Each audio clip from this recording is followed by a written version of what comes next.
الحمدللہ رب العالمین والصلاۃ والسلام علی رسول اللہ وعلی آلہ وصحبہ اجمعین، اما بعد، فاعوذ باللہ من الشیطان الرجیم، بسم اللہ الرحمن الرحیم، رب اشرح لی صدری ویسر لی امری واحلل عقدۃ من لسانی یفقہوا قولی۔ لاسٹ ویکینڈ کے اوپر 20 جولائی کو ہم نے جو فرسٹ سیشن کیا تھا اس 2 پارٹ سیریز کا، یہ ٹاپک ہے ہمارا ڈیوٹیز آف این امتی۔ ایک امتی کے طور کے اوپر میری اور آپ کی کیا رسپانسبلٹیز ہیں، ہم نے اس کو ٹاپک کو ڈسکس کیا تھا، اور سٹارٹ ہم نے کیا تھا کہ رسول پاک صلی اللہ علیہ وسلم کے خطبہ حجۃ الوداع سے ہم نے سٹارٹ کیا تھا۔ اس موقع کے اوپر آپ صلی اللہ علیہ وسلم نے، جب کہ تقریباً پوری امت آ گئی تھی میدان عرفات کے اندر اور حج کے موقع کے اوپر، تقریباً پوری امت، ایسا نہیں ہے کہ کوئی پیچھے نہیں رہ گیا، of course they must be thousand and thousands اور بھی، لیکن تقریباً بلک سارے نمائندے تمام قبائل کے سب لوگ آ گئے تھے۔ یہ وہ موقع تھا جب آپ صلی اللہ علیہ وسلم سے بہت سارے لوگوں نے پہلی دفعہ ملاقات کی تھی، وہ پہلی دفعہ براہ راست آپ صلی اللہ علیہ وسلم سے سنیں گے، تو اس لیے ایک ایک جملہ، ایک ایک بات وہ ایسے جامع ہونی چاہیے تھی اور ایسی امپورٹنٹ ہونی چاہیے تھی۔ تو آپ صلی اللہ علیہ وسلم نے جو اپنے کئی خطبے دیے تھے، ان میں سے ہم نے ڈسکس کیا تھا جن کو، تو آپ صلی اللہ علیہ وسلم نے اینڈ کے اندر یہ بات فرمائی تھی کہ جب تمام لوگوں سے پوچھا تھا کہ کیا اس بات کی گواہی دیتے ہو کہ میں نے تم لوگوں تک پیغام پہنچا دیا کہ نہیں، اور سب نے گواہی دی اس بارے کے اوپر کہ اللہ کے رسول آپ نے حق ادا کر دیا، نصیحت کا، خلوص کا اور پیغام رسائی کا آپ نے حق ادا کر دیا تھا، کوئی چیز پیچھے رہ نہیں گئی۔ اس کے اوپر آپ صلی اللہ علیہ وسلم نے اللہ تعالیٰ کو پھر گواہ بنایا تھا، اللہم اشہد، اللہ تعالیٰ اب آپ گواہ رہنا اس بات کے اوپر، اور یہ 3 دفعہ بات دہرائی تھی۔ اور پھر اس کے بعد کنکلوڈ کیا تھا اپنے خطبے کو کہ اب وہ لوگ جو یہاں موجود ہیں ان کے ذمہ ہے یہ بات کہ انہوں نے ان تک پیغام پہنچانا ہے جو یہاں پر موجود نہیں ہے۔ اور اس سے پھر یہاں پہ میں نے اس پوائنٹ کو ایلیبوریٹ کیا تھا کہ پوری دنیا کے آخری کونے تک اسلام کا پیغام تو نہیں پہنچا۔ اللہ کے رسول صلی اللہ علیہ وسلم جو ہیں، انہوں نے ایشیا کے باقی جو علاقے تھے یا یورپ کے علاقے، افریقہ، اور اسی طرح وہ علاقے جو بعد میں جا کے پتہ لگا کہ اچھا کوئی امریکہ بھی کچھ ہے، کوئی آسٹریلیا بھی کوئی چیز ہے، کہیں پر بھی یہاں تک اللہ آپ صلی اللہ علیہ وسلم کا ڈائریکٹ پیغام تو نہیں پہنچا تھا، اور وہی ہو گئی ہے کنکلوڈ۔ اسی دن آیت نازل ہو گئی تھی، ہم نے ڈسکس کیا تھا سورہ مائدہ کی آیت کا، آج کے دن آپ کا دین مکمل کر دیا گیا ہے۔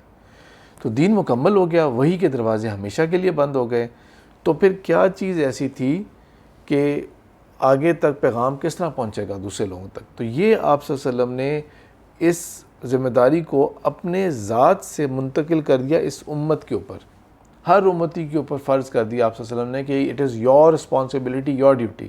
اللہ تعالیٰ میں اس بات کو گواہ بنا رہا ہوں، اس دن کو، اس موقع کو، اور آپ کی ذات کو گواہ بنا رہا ہوں اس بات کے اوپر کہ اس پیغام کو آگے پہنچانا ہے ان لوگوں نے، اور ان تک پیغام 100% پہنچ گیا ہے۔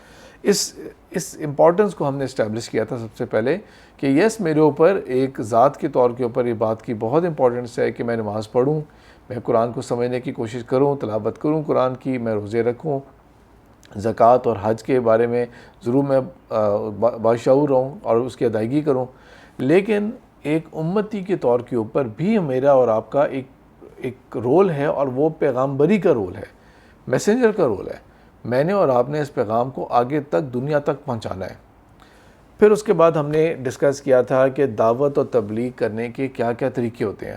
ایک قرآن کی آیت کو ہم نے ڈسکس کر کے 3 ڈیفرنٹ لیولز انڈرسٹینڈ کیے تھے کہ دعوت اور تبلیغ کے لیے 3 درجے ہو سکتے ہیں۔ حکمت کے ساتھ کس طرح سے دین کی بات کی جا سکتی ہے، اچھے واعظ، اچھے لیکچرز، اچھا کانٹینٹ، میں نے اس کو کہا تھا کہ اس کے ذریعے یہ بات کی جا سکتی ہے۔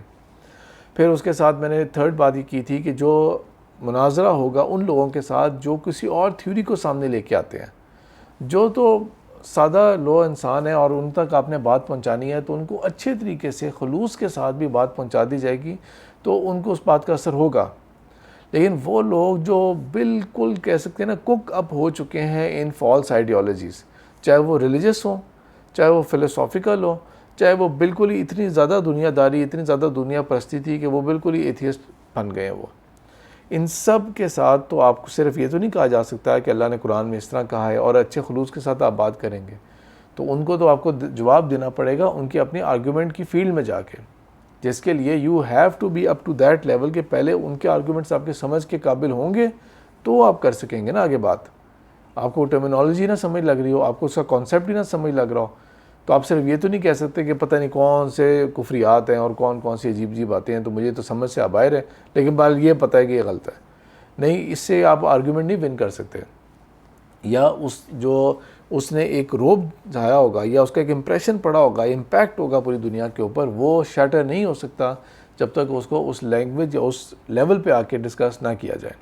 ہم نے ابھی تک جو بات اسٹیبلش کی ہے نا، اس میں زیادہ فوکس تھا انڈیویجول ایکٹیویزم کا، کہ میں اور آپ انڈیویجول لیول کے اوپر ذرا ایکٹیویٹ ہوں.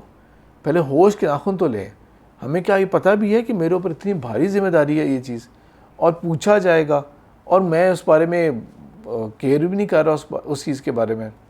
لیٹ سپوز آپ اپنے آپ کو امیجن کریں، اگر آلریڈی اسٹوڈنٹ ہیں تو اسٹوڈنٹ کے طور پہ، ادروائز اپنے آپ کو امیجن کریں جب بھی آپ اسٹوڈنٹ ہوا کرتے تھے، کسی یونیورسٹی لیول کو امیجن کریں، اور آپ کا ایک ایسا ایگزام ہونا ہے جو یا آپ کے پروجیکٹ یا آپ کی تھیسس کا ڈیفینس ہے. آپ کا کوئی چیز ایسی ہے آپ نے آگے پریزنٹ کرنی ہے جس کے اوپر پچھلے سارے 4 سال 5 سال یا 2 سال جتنے بھی سالوں کے کرنٹ ڈگری ہے اس کی محنت اس کے اوپر لگی ہوئی ہے. اور آپ کو ایگزامینیشن ہال میں جانے سے پہلے یا وائوا ہال میں جانے سے پہلے باہر آپ کو وہ ایگزامینر خود یہ ہنٹ دیتا ہوا جائے، یا آپ کے اپنے جو انویجیلیٹر ہیں جو ایگزامینر سے بات کریں وہ ہنٹ دیتے ہوئے جائیں اس کے بارے میں ضرور سوال ہوگا. تو آپ کتنے نائیو ہوں گے کہ آپ اس لمحے کے لیے ایک دم سے دوبارہ سے اپنے نوٹس کھول کے نہیں دیکھیں گے یا دوبارہ سے ایک دفعہ کراس چیک نہیں کریں گے. یہی چیز تھی نا، کوئی غلطی تو نہیں میں کر رہا اس کے اندر. اس کو کتنا ہائی رکھیں گے. یس کویسچن کوئی بھی پوچھا جا سکتا ہے، لیکن اگر یہ کہہ دیا جائے نا کہ اس کے بارے میں سوال ہوگا تو وہ تو پھر اس کے بارے میں وہ تو بہت ہی بیوقوف ہوگا، بہت ہی کم سمجھ ہوگا، اپنے ساتھ بہت ہی انسنسیئر ہوگا اور اپنا ہی نقصان کرے گا جو اس چیز کو اگنور کر کے بیٹھ جائے گا کہ پتہ نہیں چلو کوئی بات نہیں، شغل میں سے ہی رہنے دیتے ہیں، کیا فرق پڑتا ہے اس چیز سے، ویلیو ہی نہ کرے اس چیز کو. تو ہمارا بھی وہ حال ہوگا کہ اگر although there is a lot جس کے اوپر میں اور آپ اکاؤنٹیبل ہو سکتے ہیں قیامت والے دن، اور ہماری دعا تو اللہ تعالیٰ سے یہی ہے کہ اللہ تعالیٰ رحمت کرے اور ہمارے حسابات میں نہ پڑے. لیکن اگر کسی خاص چیز کے بارے میں ایکسکلوسیولی کہہ دیا گیا ہو اور تیاری کرنا دور کی بات، ہم کہیں ہیں اچھا آپ نے یہ کہا تھا، میں نے تو سنا بھی نہیں، ساتھ والے سے کہیں کب کہا تھا یہ، مجھے تو پتہ بھی نہیں ہے کہ وائوا کے بارے میں ایسی کوئی بات کی گئی تھی. تو ایگزامینر اور جو آپ کا اپنا جو انٹرنل انویجیلیٹر ہے وہ کیا ایک دم سے کہے گا کہ کتنا نان سیریس بندہ ہے، یہ کتنا نان سیریس بندہ ہے، میں نے اس کو کہا ہے اور میری بات کے اوپر یہ مقرر ہے، میری ہی بات کے اوپر مقرر ہے، میں نے اس کو کہا سمجھایا اور میری بات کے اوپر یہ مقرر ہے. تو یہ ایک اس چیز کا احساس، اور اس بارے میں احساس جو ہے نا اس چیز کو ضرور پروپیگیٹ کریں اپنے تمام کانٹیکٹ سرکلز میں. ناٹ جسٹ ایک اسلام کی بات کو آگے پہنچانا، ایک یہ کہ ذمہ داری کا بھی ان کو بھی پتہ ہو. آج کے ٹاپک کے اندر، آج کے اس سیکنڈ پارٹ کے اندر اب ہمارا فوکس جو ہے from an individual to the level of an امہ چلا جائے گا. امہ یا امت جو ہے کہتے کسے ہیں، پہلی بات تو ہم اس کو ڈیفائن کر لیتے ہیں کہ کہتے کسے ہیں. تو کوئی لمبی ڈیفینیشن میں جانے کی کوئی ضرورت نہیں ہے، کہ لمبی انڈرسٹینڈنگ میں جانے کی ضرورت نہیں ہے. Global community of all the Muslims is called an امہ. Global community of all the Muslims is called an امہ. اس میں وہ لوگ بھی شامل ہوں گے جو بہت اچھے عمل کرنے والے ہوں گے، اس میں وہ بھی شامل ہوں گے جو بالکل ہی صرف کلمہ گو ہیں اور ان کو آگے سے اگلی کوئی چیز کی پرواہ بھی نہیں لگے. اس میں وہ بھی شامل ہوں گے جو ہائیلی ایجوکیٹڈ ہیں، اس میں وہ مسلمان بھی شامل ہوں گے جو بالکل ہی ان پڑھ ہیں، جن کو قرآن تک پڑھنا نہیں آتا. اور اس میں وہ لوگ بھی شامل ہوں گے جو اپنے اس سارے جو دیندار لوگ، لیکن وہ اس سارے جو دین کی بحث ہے نا اس کے اندر وہ اپنی دیواریں بنا کے یا ڈیڑھ ان کی مسجد بنا کے بیٹھے ہوئے ہیں. نہیں، یہ میرا یہ مسئلہ کہ فلانا کوئی اور ہے، فلانا کوئی اور ہے. اور جس طرح عام طور پہ کیا جاتا ہے کہ بتایا جا رہا ہو کہ جی دنیا کے اندر اتنے مسلمان ہیں، لیکن ایٹ دا سیم ٹائم ساتھ ہی کہیں کہ نہیں فلانا فرقہ وہ تو مسلمان نہیں ہے، فلانا فرقہ وہ بھی مسلمان نہیں ہے. تو جن کو آپ اپنی طرف سے اتار کے پرے پھینک رہے ہوں گے نا وہ بھی اس امہ کا ہی پارٹ ہوں گے. جن کو آپ چھوٹے چھوٹے اختلافات کی بنیاد کے اوپر آپ اٹھا کے پرے پھینک رہے ہوں گے کہ نہیں یہ اس کا نہیں ہے، جس کے اوپر امت کا کوئی کنسنسس نہیں تھا، تو وہ بھی امت کا ہی پارٹ ہوں گے، وہ کولیکٹیو امہ کا پارٹ ہوں گے وہ. تو آج ہم نے اس لیول کے اوپر بات کرنی ہے. اللہ تعالیٰ نے قرآن کے اندر فرمایا، سورہ بقرہ کی آیت 143 ہے. یہ آیت جو ہے یہ دوسرا جو سپارہ ہے اس کی دوسری آیت ہے. وَكَذَلِكَ جَعَلْنَاكُمْ أُمَّةً وَسَطًا، اور اسی طرح ہی تو ہم نے تمہیں بنا دیا ہے کہ امت وسط بنایا ہے، ایک بیچ کی مڈل، جسٹ، انصاف کرنے والی، اور ایک بیلنسڈ امہ. یہ تمام مطلب اس کے آتے ہیں. وسط اس کو بھی کہتے ہیں جو مڈل میں ہو، وسط اسے بھی کہیں گے جو بیلنس میں چل رہا ہے، لیفٹ رائٹ کی طرف انکلائن نہیں ہو رہا. تو جو مڈل میں بھی ہے، جو بیلنس میں بھی ہے، اور اس کے ساتھ ساتھ جو انصاف کے اوپر بھی ہے، کیونکہ انصاف کا ترازو کب بیلنس ہوتا ہے؟ جب دونوں چیزیں برابر آ جائیں گی. یہ اب انڈیویجول کی بات نہیں ہو رہی، تمہیں ایک مسلمان بنا دیا، تمہیں میں نے ایک مومن بنا دیا، نہیں، ایک پوری امت کی بات ہو رہی ہے. وَكَذَلِكَ جَعَلْنَاكُمْ أُمَّةً وَسَطًا، ہم نے تمہیں پورے سب لوگوں کو ہم نے ایک امت وسط بنایا ہے. اور اس کا ایک وہ پرپس بھی ہے، اور وہ ساتھ اللہ تعالیٰ مینشن کر رہے ہیں وداؤٹ ایون لیٹرز گیپ، لِتَكُونُوا شُهَدَاءَ عَلَى النَّاسِ، کیونکہ تم نے ایز این امت، as a representative of the prophet صلی اللہ علیہ وسلم، تمہارے اوپر ایک خاص ایپیسوڈ ہونی ہے قیامت والے دن. وہ کیا ہے؟ تم آؤ گے گواہ بن کر قیامت والے دن علی الناس، لوگوں کے خلاف تم نے، انسانیت کے خلاف، ان ہیومینٹی کے خلاف تم نے گواہ بن کے سامنے پیش ہونا ہے. اور ساتھ مت بھولو وَيَكُونَ الرَّسُولُ، اور یہی رسول، یہی رحیم رسول، یہی شفقت والے رسول، یہی کریم رسول جو ہیں، یہ یکون الرسول علیکم شہیدہ، یہ تمہارے خلاف گواہی دیں گے، یہ تمہارے خلاف گواہی دیں گے. یہ آیت کا، اور خاص طور پہ جنہوں نے سیریز بھی اٹینڈ کی تھی، تو اس کو تھوڑا سا میں کنیکٹ کرتا ہوں اس کے ساتھ. یاد کریں کہ جب ہم نے ڈسکس کیا تھا کہ رسول پاک صلی اللہ علیہ وسلم جب ہجرت کر کے مدینہ آ گئے تھے، اور اس یثرب نام کا شہر جو تھا، اس کی قسمت بدلی اور یہ مدینہ منورہ اور مدینہ رسول بنا. تو یہاں پر ایک خاص ٹائم ڈیوریشن کے بعد، تقریباً کچھ مہینے 1.5 سال کے بعد جا کے قبلہ چینج ہوا تھا. تو یہ آیات اس کانٹیکس کی آیات ہے. تو جب قبلہ تبدیل ہوا تھا تو اللہ تعالیٰ اس قبلے کے ساتھ کہہ رہے ہیں کہ اٹ از ناٹ جسٹ کہ ڈائریکشن چینج ہوئی ہے، کعبہ چینج ہو گیا ہے، کہ جیروسلم سے اللہ تعالیٰ نے، یا مسجد اقصیٰ سے اللہ تعالیٰ نے اس کو مکہ کی طرف یا کعبہ کی طرف قبلہ چینج کر دیا، بلکہ this is also the coronation of a new امہ. ایک نئی امت کو اللہ تعالیٰ نے اب as representative of God on earth یا ڈیوٹی کے طور کے اوپر اللہ تعالیٰ نے اس کو تعینات کر دیا. یہ آیت جو ہے نا، یہ ہمارے اس موضوع کی آج کی ایک مرکزی آیت رہے گی. اور اس سب کے لیے آپ سب اپنے لیول کو ابو کر لیں، رائز کر لیں to the level of an امہ. رائز ابو، کہ میں، میرا گھر، میرے بستی، میرا گاؤں، میرا قبیلہ، میرے جو برادری کے لوگ ہوتے ہیں، میرا بہت بڑی فیملی ہے، بہت انفلوئنشل فیملی ہے، اپنے بزنس کے لیول سے، اپنے صوبائی لیول سے، اپنے ملکی لیول سے، عالمی لیول کے اوپر آئیں. ان ٹرمز میں سوچیں کہ اگر دنیا کی آبادی 8 ارب سے زیادہ ہے تو کلوز ٹو 2 بلین، 2 ارب کے قریب مسلمان ہیں. اس کانٹیکس میں لے کے جائیں. وہ مسلمان ہیں کہ دنیا کا ہر چوتھا بندہ جو ہوگا وہ مسلمان ہوگا. اس ہائی لیول کے کانٹیکس پہ لے کے جائیں. اور دنیا کا کوئی ملک ایسا نہیں ہوگا، دنیا کا شاید کوئی ملک ایسا نہیں ہوگا، میری اپنی نالج کے مطابق واحد ملک جہاں کا کوئی مسلمان سٹیزن نہیں ہے وہ صرف ویٹیکن سٹی ہے. ویٹیکن سٹی کیا ہے؟ روم کے اندر یا اٹلی کے اندر ورلڈ اسمالسٹ کنٹری ہے، جہاں پہ پوپ رہتا ہے اور جہاں پہ ان کی ویٹیکن چرچ ہے. تو اس کو چھوڑ کے وہ بھی ایک صرف میرے خیال میں ان کے لیے ایک اوبلیگیشن ہے شاید، کہ ادروائز پوری دنیا میں میری اپنے نالج میں کوئی ملک ایسا نہیں ہے جہاں پہ مسلمان نہ ہو.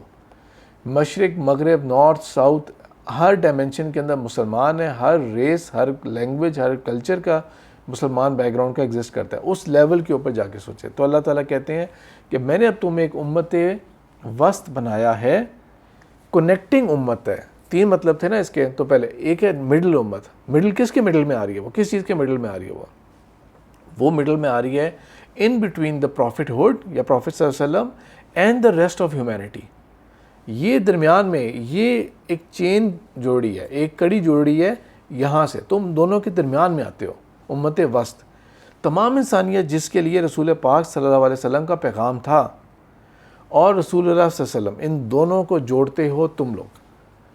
تو امت وسط ایک مطلب ہو گیا. دوسرا مطلب ہو گیا وہ امت جو انصاف کے اوپر قائم ہے، جسٹس کے اوپر قائم ہے. اور تیسرا اس کا مطلب ہو گیا کہ جو خود بھی جو ہے نا وہ ایکسٹریمسٹ نہیں ہے، نہ اس ایکسٹریم کے نہ اس ایکسٹریم کے، بلکہ ایک میانہ روی کی راہ چلنے والی امت ہے۔ تو اس امت کی یہ 3 خصوصیات جو ہے نا یہ اس کی کوالٹیز کو ڈیفائن کرتی ہیں، جس کو اللہ تعالیٰ اسی کو پریفر کر رہے ہیں۔ تو اگلی بات جو تھی کرنا کیا تھا، ہم نے کیوں تمہیں امت بنایا تھا؟ لِتَكُونُوا شُهَدَاءَ عَلَى النَّاسِ، تاکہ ہم لوگوں کے سامنے تمہیں کھڑا کریں گے گواہ۔ اب یہ جو لفظ ہے شہداء، یہ جیسے ہم بولیں گے، اور خاص طور پہ اسلامک لیکچر میں نہ بول رہے ہوں، اردو کی نارمل کنورسیشن میں چل رہے ہوں، تو شہداء ایک دم سے مائنڈ میں کیا آتا ہے؟ پرانے ہمارے جو ملی نغمے یا جو قومی نغمے ہوتے ہیں ان کو اگر آپ دیکھیں نا تو کہیں شہید کا اگر ڈائلاگ آتا ہے نا یا کوئی ایسی چیز آتی ہے تو وہ عام پبلک کو دکھا رہے ہوتے تھے اس زمانے کے، اس میں ایون لیاقت علی خان کی تصویر آ جائے گی کہ جی جو اس ملک کی خاطر جنہوں نے قربانی دی یا شہادت دی۔ لیکن اب کیونکہ ہم پچھلے اتنے سالوں کے اندر ایک خاص امپریشن کے اندر ہم پڑھ رہے ہیں تو اس لیے اب ہمارے ذہنوں کے اوپر صرف اور صرف امپریشن آئے گا کہ بس وہ جو فوجی شہید ہوتا ہے وہ شہداء ہم کہتے ہیں انہیں۔ تو سب سے پہلے ہم نا قرآن کی اصطلاح ہے، یہ قرآن کی اصطلاح کو ہم لوگ کلیئرلی انڈرسٹینڈ کرتے ہیں، کیونکہ یہی اصطلاح جو ہے نا یہ آگے سے پھر ہم سے امپورٹ کر لی کس نے؟ دوسرے کلچرز نے جو ہمارے ساتھ رہے، جیسا انڈیا کے اندر وہ بھی شہید بولتے ہیں اسے، جو ان کا فوجی مرتا ہے، وہ ہندو ہو، وہ سکھ ہو، وہ مسلمان بھی کیوں نہ ہو، وہ کسی بھی مذہب کا ہو ان کے نزدیک، ایون وہ جیو کیوں نہ ہو۔ اچھا یہ جیو والی بات میں نے ایویں نہیں کہہ دی، 1971 والے لیکچر میں جو میں نے بتایا تھا تو ان کے جنرل جیکب تھے جو اس وقت کمانڈ کر رہے تھے جب بالکل جنرل نیازی نے سرنڈر کرنا تھا، تو جیوز بھی انڈیا کے اندر ہیں۔ تو شہید جو ہے وہ ایک عجیب سیکولر ٹرم کے اندر ورڈ یوز ہونا شروع ہو چکا ہے۔ تو ابھی ہم اس کو انڈرسٹینڈ کرتے ہیں کہ قرآن کے اندر اللہ تعالیٰ نے 4 طرح سے اس ٹرم کو یوز کیا ہے۔ ہر ایک کے ساتھ ایک ایگزامپل میں آپ کے ساتھ شیئر کرتا ہوں۔ تو سب سے پہلے جو ایگزامپل ہے اس کی وہ ہے یہی جو ہم اس کانٹیکس میں کہہ لیتے ہیں، جس کو ہم کہتے ہیں کہ جو اللہ کی راہ میں مارا جاتا ہے۔ تو اللہ تعالیٰ نے قرآن کی سورہ بقرہ کی آیت 154 کے اندر فرمایا ہے وَلَا تَقُولُوا لِمَن يُقْتَلْ فِي سَبِيلِ اللَّهِ اموات، ہرگز ان لوگوں کے بارے میں یہ مت کہنا جو اللہ کی راہ میں قتل ہو جاتے ہیں۔ اللہ تعالیٰ خود ورڈ استعمال کرتے ہیں یقتلوا، جو قتل ہوتے ہیں، فی سبیلہ، جو قتل ہو گئے اللہ کی راہ میں، کہ وہ اموات تھا، کہ وہ مردہ ہیں، مر چکے ہیں وہ۔ ہرگز ایسا مت کہنا۔ بل احیاء، وہ تو در حقیقت زندہ ہیں، ولکن لا تشعرون، بلکہ تم اس کے بارے میں شعور نہیں رکھتے کہ ان کی زندگی کیسی ہے۔ تو ان کے لیے اللہ تعالیٰ نے ایک ایکسکلوسیو ایک ڈیفرنٹ معاملہ کیا ہے، جو ایک عام بندے کی فوت ہوتا ہے اور اس کو قبر میں جس طرح سے اس کا حساب کتاب معاملہ اور وہ قبر میں رہے گا، تو جو شہید ہوں گے ان کے لیے معاملہ فرق ہے۔ کس شہید کی بات ہو رہی ہے؟ جو اللہ کی راہ میں شہید ہوا تھا۔ کیا نام ہے ان کے؟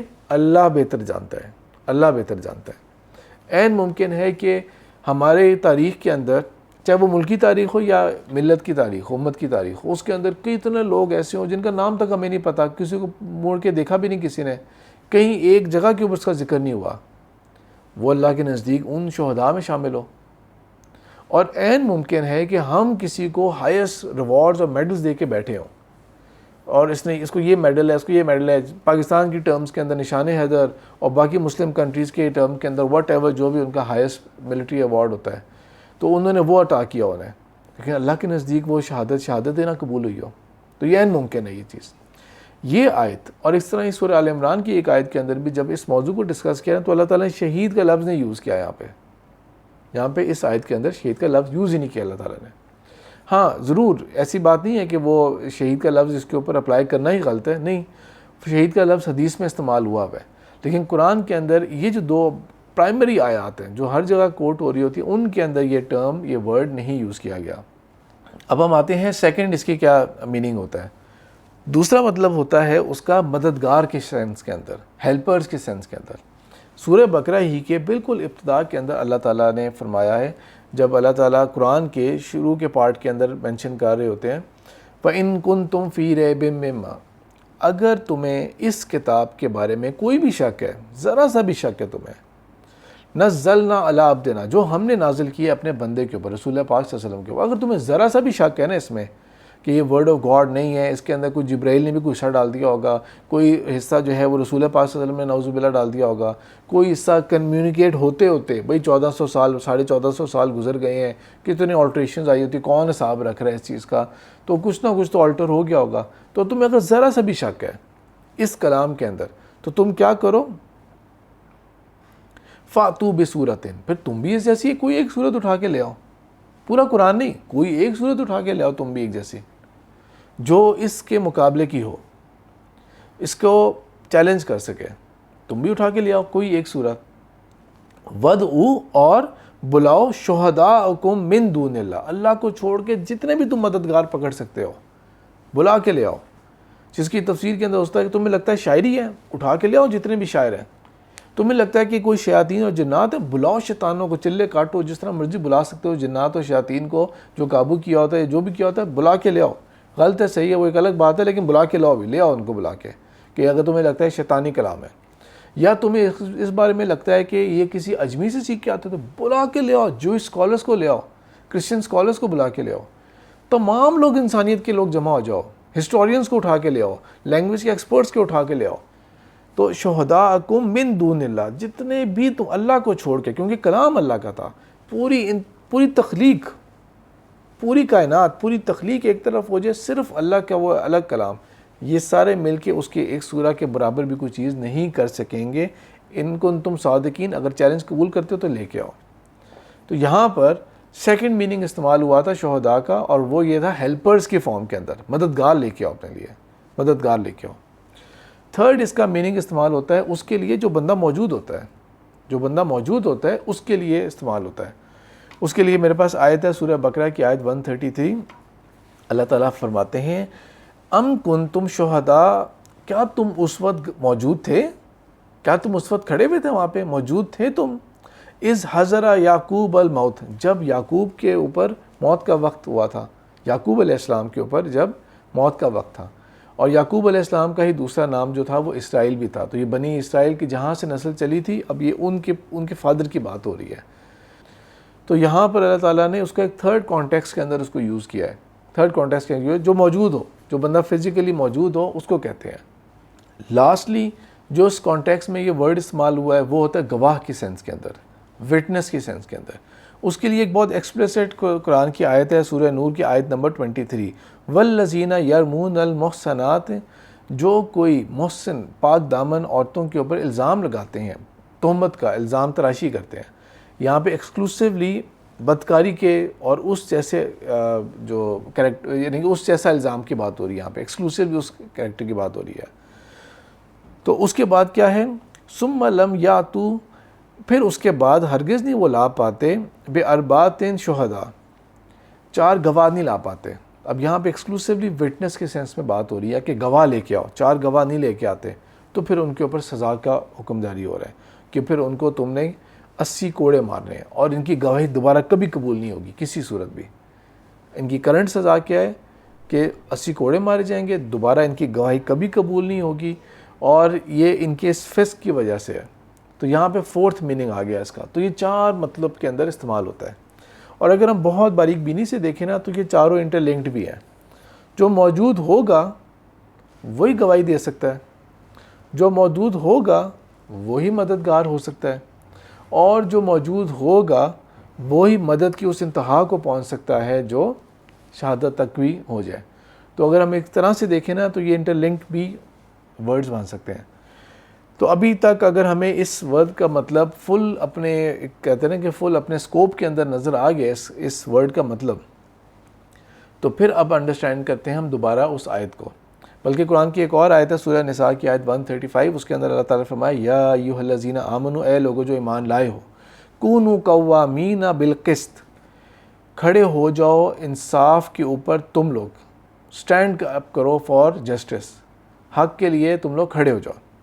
شہداء للہ، شہداء للہ، گواہ بن کے، مددگار بن کے اللہ کے لیے، گواہ بن کے، مددگار بن کے اللہ کے لیے. ولو علی انفسکم، اور بے شک یہ گواہی، یہ تمہارا کھڑا ہونا حق کے اوپر اللہ کے لیے جو تم گواہی دے رہے ہو، وہ بے شک تمہارے انفسکم، تمہارے اپنے خلاف کیوں نہ ہو، وہ بات تمہارے اپنے خلاف جاتی ہو، لیکن ٹیسٹ یہ ہے، حق کے اوپر ہونے کا ٹیسٹ یہ ہے کہ تم نے امپارشل ہو کے یہ نہیں دیکھنا کہ اب میرا اپنا نقصان ہو رہا ہے اس میں، تو یہاں پہ تو میں ڈنڈی مار لیتا ہوں. اول والدین والاقربین، یا تمہارے والدین یا تمہارے قریبی رشتہ دار، بلاوڈ جتنے بھی ہیں تمہارے بہن بھائی، تمہاری اولاد جس کی خاطر تم جھوٹ بول لیتے ہو، نہیں، کسی صورت نہیں. تو یہاں پر اللہ تعالیٰ نے اس بات کو اسٹیبلش کر لیا کہ تم نے اللہ کے لیے حق کے اوپر تم نے گواہ بننا ہے، تم نے گواہ بننا حق کے اوپر. اس آیت کے اندر بھی فوکس ہے کہ جب آتا ہے بے آتا ہے یا لی آتا ہے تو کسی کے حق میں، اور علا آتا ہے تو کسی کے خلاف. جہاں سے ہم نے بات سٹارٹ کی تھی، یہ جو آیت قرآن کی تھی کہ تم لوگوں نے گواہ بننا ہے قیامت والے دن لوگوں کے خلاف تم گواہ بنو گے اور رسول تمہارے خلاف گواہ بنیں گے. اس کو فل کانٹیکس میں انڈرسٹینڈ کرتے ہیں ہم لوگ واقعات کے ساتھ. اس میں ایک پہلے ہم قرآن کی آیت کرتے ہیں، آیت 41 ہے، 41 ہے سورہ نساء کی. فَكَيْفَ إِذَا جِئْنَا مِن كُلِّ أُمَّةٍ بِشَهِيدٍ، اور کیا حال ہوگا اس دن کی کیا کیفیت ہوگی جب ہم نے ہر امت میں سے اس کی طرف بھیجے گئے رسول کو ہم گواہ کے طور پہ پیش کریں گے، اور پھر ان کے ساتھ ان کے اور بھی ساتھی جو ان کے اس وقت کے صحابی تھے، جو ان کی اس وقت کے جو ڈسائپلز تھے، ہم ان کو بھی پک کریں گے، اور ان لوگوں میں نیک لوگوں کو بھی ہم پک کریں گے، گواہوں کے طور کے اوپر ہم پک کرتے جائیں گے. اس دن کیا حال ہوگا، اس دن کیا کیفیت ہوگی جب ہر امت کے اوپر بھیجے گئے رسول اور نبی کو بھی بلایا جائے گا وٹنس کے طور کے اوپر کہ ان کے خلاف گواہی دیں، پیغام پہنچایا تھا کہ نہیں پہنچایا تھا. اور مزید فرمایا وَجِئْنَا بِكَ، اور ہم بلائیں گے آپ کو بھی، اے نبی صلی اللہ علیہ وسلم آپ کو بھی بلائیں گے، عَلَىٰ هَٰؤُلَاءِ شَهِيدًا، تاکہ آپ ان کے خلاف اس کرنٹ امت کے خلاف آپ گواہی دیں گے. اب یہ قرآن کی جو آیت ہے نا، اس کا میگنیٹیوڈ کتنا تھا یا اس کا امپیکٹ کتنا تھا، وہ ہمیں سمجھ لگے گا کہ آپ صلی اللہ علیہ وسلم نے اس کا امپیکٹ کیسے انڈرسٹینڈ کیا تھا. صحیح بخاری کا ایک واقعہ ہے کہ ابن مسعود رضی اللہ تعالیٰ عنہ، عبداللہ بن مسعود رضی اللہ تعالیٰ عنہ سے رسول پاک صلی اللہ علیہ وسلم نے فرمایا تھا، اقرا علیہ، میرے اوپر مجھے تم قرآن پڑھ کے سناؤ. تو وہ کہتے ہیں کہ اللہ کے رسول صلی اللہ علیہ وسلم قرآن آپ کو، یہ تو بہت ایک ایسی بات لگ رہی ہے، آپ کے اوپر تو قرآن نازل ہوتا ہے، تو آپ کو میں قرآن پڑھ کے سناؤں؟ تو اللہ کے رسول صلی اللہ علیہ وسلم کہتے ہیں کہ نہیں، مجھے بالکل نعم، مجھے سناؤ، قرآن پسند ہے، مجھے اچھا لگ رہا. تو انہوں نے سورہ نساء کی تلاوت کرنی شروع کی. سورہ نساء کی پہلی آیت سے تلاوت کرنی شروع کی. تلاوت کر رہے ہیں اور وہ اپنے اس مومنٹم میں تلاوت کر رہے تھے کہ جب وہ اس آیت کے اوپر پہنچے، اس آیت کی تلاوت کی، تو اس کے اوپر رسول پاک صلی اللہ علیہ وسلم فرما دیا حسبک الآن، رک جاؤ. اور وہ فرماتے ہیں کہ جب میں نے آنکھ اٹھا کے دیکھا تو رسول اللہ علیہ وسلم بہت زیادہ رو رہے تھے، پورا ان کا چہرہ، ان کی داڑھی گیلی ہو چکی تھی روتے ہوئے. اس کا وہ اتنا بڑا امپیکٹ لے رہے تھے. وہ نبی، وہ رسول جو ہیں جنہوں نے ہماری شفاعت بھی کرنی ہے، جو ہمارے لیے رحیم بھی ہیں، جو ہمارے لیے دعائیں بھی مانگا کرتے تھے، لیکن ان اسکیپیبل فیکٹ کیا ہے؟ ان اسکیپیبل کیا فیکٹ ہے؟ کہ وہی ہمارے خلاف گواہی دیں گے. اللہ تعالیٰ، میں نے ان تک آ کے اپنا پورا پیغام پہنچا دیا تھا، کوئی بات پیچھے نہیں رہی تھی، کسی قسم کا کوئی الہام نہیں رہا تھا، اور اس پیغام کو اللہ تعالیٰ محفوظ آپ نے کر لیا تھا. تو اس لیے اب ان کے جتنے بھی بدعمالی ہیں نا، اس کا کوئی الزام نہیں، ان کے اپنے اوپر الزام ہوگا. یہ بالکل جسٹیفائڈ ہیں، یہ اپنی غفلت کے اندر، یہ اپنے جو بھول گئے ہیں اور انجوائے کر رہے ہیں لائف کو، اور پرپز آف لائف بھول گئے ہیں، نہ سننا چاہ رہے ہیں، نہ پڑھنا چاہ رہے ہیں اس بارے میں، نہ انٹرسٹڈ ہیں اس بارے میں. تو جو کچھ بھی ہے، جو بھی حال ہے نا اس امت کا، اللہ تعالیٰ جو بھی حال ہے یہ اپنے اوپر خود اس کا رکھتے ہیں. کوئی اور چیز نہیں ہے. آپ صلی اللہ علیہ وسلم ہمارے خلاف گواہی دیں گے، اس امت کے خلاف گواہی دیں گے. اس کا اصل امپیکٹ انہوں نے سمجھا تھا کہ وہ ایک ایسا دن ہے جس کے اوپر اس کی گھبراہٹ کے اندر، اس کے اوپر پریشانی کے اندر، اس کے ایک سکیل کے اوپر آپ صلی اللہ علیہ وسلم اس قدر رو رہے تھے کہ پوری داڑھی بھیگ گئی تھی، اور آپ نے کہہ دیا بس رک جاؤ اور نہیں پڑھنا، اور آگے مت پڑھو اسے. یہ ان کی کیفیت کا حال تھا. حالانکہ ان کے اوپر تو کچھ بھی نہیں ہے، ان کے اوپر تو الزام نہیں ہے، وہ تو بچ چکے ہیں. کس کی پکڑ کی بات ہو رہی ہے؟ یہ میری پکڑ کی بات ہو رہی ہے، یہ آپ کی پکڑ کی بات ہو رہی ہے. وہ گواہی میرے اور آپ کے خلاف آئے گی. آپ صلی اللہ علیہ وسلم کے اوپر تو کوئی الزام نہیں ہے، ان کی کسی نعمت کا، ان کے کسی مقام مرتبے میں سوال ہی نہیں پیدا ہوتا کہ کمی آئے گی. جو اللہ تعالیٰ نے ان سے نعمتیں اور حوض کوثر اور جو مقامات ان کو مقام محمود اور جو بھی ہے وہ ان کو عطا ہو چکا ہے, اس میں کوئی کمی نہیں ہے. یہ میرے اور آپ کے اوپر ہے, یہ میرے اور آپ کے اوپر ہے. اس دن کا منظر کیا ہوگا کہ جب عدالت اللہ تعالیٰ کی لگائی جائے گی. اور ویسے اللہ تعالیٰ کو عدالت کی کوئی ضرورت نہیں ہے, اللہ تعالیٰ کے علم میں سب کچھ ہے, اللہ تعالیٰ کے علم میں سب کچھ ہے. یہ وہ حساب نہیں ہے کہ عدالت وہ ہوتی ہے کہ جو جج پہلے کھڑا ہوگا اور باقی لوگ آئیں گے پھر بیٹھتے ہیں, اچھا جی اب اس کے بعد جج کیسے کیس پیش کیا جائے, وہ ایک بندہ اپنی ایک کیس بات بتا رہا ہے, جج ہیز نو آئیڈیا. وہ فرض کر لیتے ہیں بہت انصاف پہ لگا ہوا ہے جج, ٹھیک ہے, بہت انصاف کے اوپر ہے. جج تو سارا دیکھے گا, وہ پہلے انڈرسٹینڈ کرے گا پھر. اور پاکستان میں تو مسئلہ یہ ہے کہ ہمارے جو عدالتی نظام میں جج سوال تک نہیں پوچھ سکتا, وہ تو وکیلوں نے سوال پوچھنا ہوتا ہے, جج نے صرف ایک ریفری کا کردار ادا کرنا ہوتا ہے کہ دیکھنے اس کے وکیل نے کہاں پھنسایا, اس کے وکیل نے کیا کہہ دیا, اچھا جی کیا ویک ایلیمنٹس کیا آتے ہیں. وہی وکیل کہے گا کہ میلارڈ اس بات کو نوٹ کریں گے, اس نے یہ اس بات کے اوپر خاموش رہا یا اس بات کا اعتراف کیا, لہٰذا فلانا قانون لگایا جائے. اور جج صاحب بس صرف لکھ رہے ہوتے ہیں, بلکہ لکھ بھی نہیں رہے ہوتے, لکھوا رہے ہوتے ہیں اینڈ میں جا کے کہ ان کا جو آرڈر ہوگا, شروع کی ساری باتیں ریکارڈ ہو رہی ہوتی ہیں اور اینڈ میں جا کے آرڈر آ جائے گا. ہم اللہ کی بات کر رہے ہیں, اللہ کی ذات کے سامنے کوئی ایسا نہیں ہے کہ اللہ تعالیٰ کو پہلی بات یہ ہے کہ کوئی گواہ پیش کرنے کی ضرورت ہے, کوئی واقعہ ہوگا سامنے پیش کرو, یا اتنے زیادہ ریکارڈز ہیں یہ تو میرے لیے اوور ویلمنگ ہو گیا ہے. نہیں, اللہ تعالیٰ کو اس لمبے طویل دن کا, قیامت والے دن کی بھی اللہ کو کوئی ضرورت نہیں ہے. اللہ تعالیٰ تو فوراً امیجیٹ انسٹنٹلی بتا دے گا تمہارا یہ ٹھکانہ ہے, تمہارا یہ ٹھکانہ ہے. اور اگر تمہیں کو تسلی چاہیے تو یہ پورا تمہارا اعمال نامہ ہے اور اس کے اوپر ایک ایک ڈیٹیلڈ آرڈر لکھا ہوا ہے. لیکن یہ اللہ تعالیٰ کا انصاف اور عدل ہوگا کہ جسٹس نظر بھی آئے کہ ہو رہا ہے سب کچھ, تاکہ اللہ تعالیٰ کے علم میں کوئی اضافہ نہیں ہوگا. وہ ہم ہوں گے جو کہ ہمیں پوری تسلی ہو جائے گی کہ بالکل عدل اور انصاف تو منیمم لیول کا ہوا ہے, باقی اس سے اوپر تو سارا احسان کا معاملہ ہوا ہے. وہ میرے اور آپ کے لیے ہے وہ قیامت والا دن.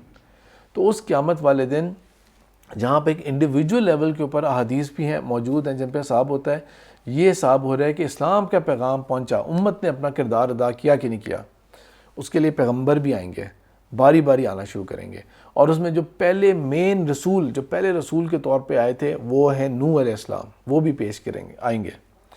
یہ جو ابھی ہم نے آیت پڑھی تھی, اس آیت کے اندر وَكَذَلِكَ جَعَلْنَاكُمْ أُمَّةً وَسَطًا, اس آیت کی تفسیر اگر آپ پڑھیں گے نا تو اس کی تفسیر کے اندر صحیح بخاری کا ایک حدیث مینشن ہے واقعے کے طور پہ, اور اس کو ایسے لکھا جاتا ہے یا بیان کر دیا جاتا ہے کہ ایز اف کہ نو ایشو ایٹ آل, یہ تو ہماری فضیلت کی بات ہو رہی ہے. تو اس سارے جو کانٹیکس اس میں آپ کو میں لے کے چل رہا ہوں نا ابھی, اس کانٹیکس کے اندر انڈرسٹینڈ کریں اس کو. تو ابو سعید رضی اللہ تعالیٰ عنہ, جو ابو سعید خدری رضی اللہ تعالیٰ عنہ سے روایت ہے کہ آپ صلی اللہ علیہ وسلم نے فرمایا کہ نوح علیہ السلام کو اس دن بلایا جائے گا قیامت والے دن اپنی امت کے خلاف گواہی دینے کے لیے, اور وہ کہیں گے کہ حل بلغت, تو کیا آپ نے پیغام پہنچایا تھا کہ نہیں پہنچایا تھا. یہ اللہ تعالیٰ کی طرف سے سوال ہے, حل بلغت, کیا پیغام پہنچایا تھا کہ نہیں پہنچایا تھا. فَيَقُولُ نعم, تو کہا جائے گا بالکل اللہ تعالیٰ میں نے پیغام پورا پہنچا دیا تھا, کیونکہ یہ پہلے رسول تھے, یہ پہلے رسول تھے, خاص ان کا ذکر آ رہا ہے.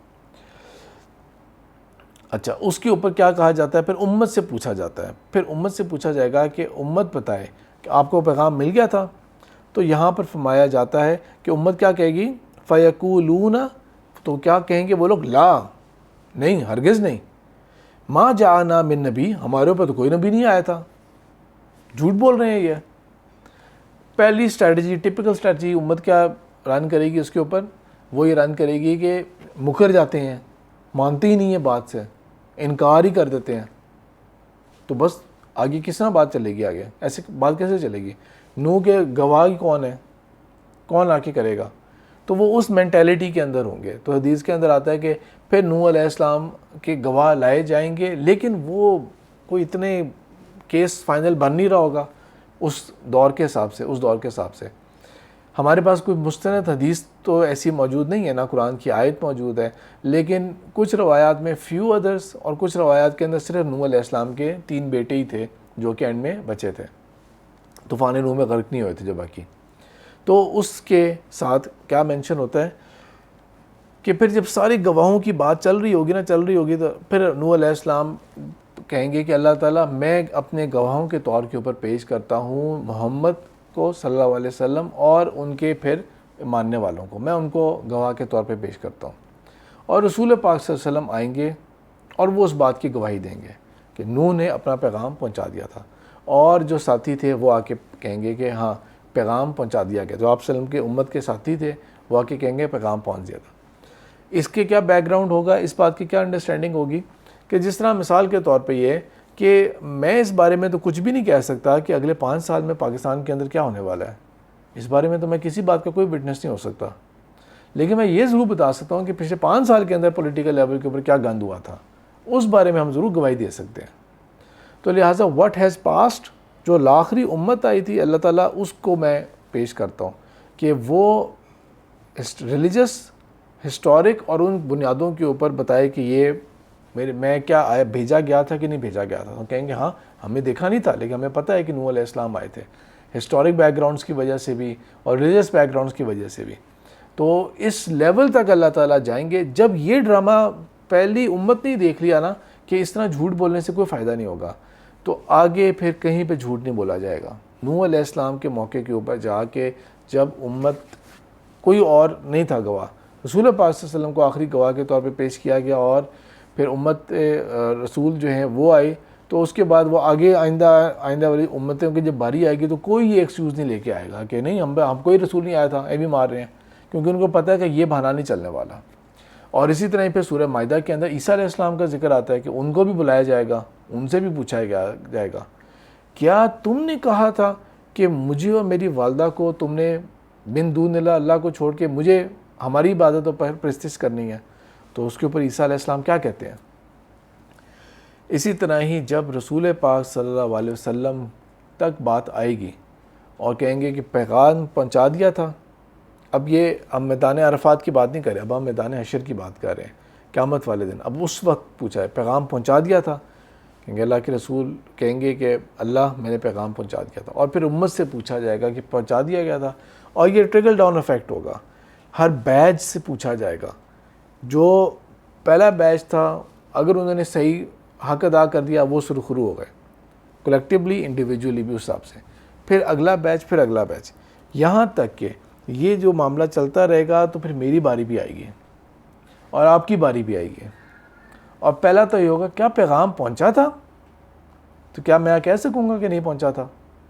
کیا آپ کہہ سکتے ہیں کہ نہیں پہنچا تھا پیغام؟ پہنچا تھا پیغام، پہنچ گیا تھا. اب کیا جسٹیفیکیشن ہے تمہارے پاس؟ کیا بہانہ ہے تمہارے پاس؟ کیا وجہ ہے تمہارے پاس کہ تم نے یہ اعمال تمہارے یہ غفلت تم نے دکھائی، اور اپنے تو آپ کو برباد کیا آگے تک لوگوں تک کیوں نہیں بات تم نے پہنچائی؟ اب اسی کو انڈرسٹینڈ کرتے ہیں ہم دوسری سائڈ کے اوپر بھی. اب دوسری قومیں ان تک جائے گا، کیا پیغام پہنچا تم تک؟ اور وہ جسٹیفائیڈ ہوں گے کہنے میں کہ اللہ تعالیٰ ہم تک تو کوئی پیغام نہیں پہنچا. اس وقت کے لوگوں کے اوپر کس کی ذمہ داری تھی؟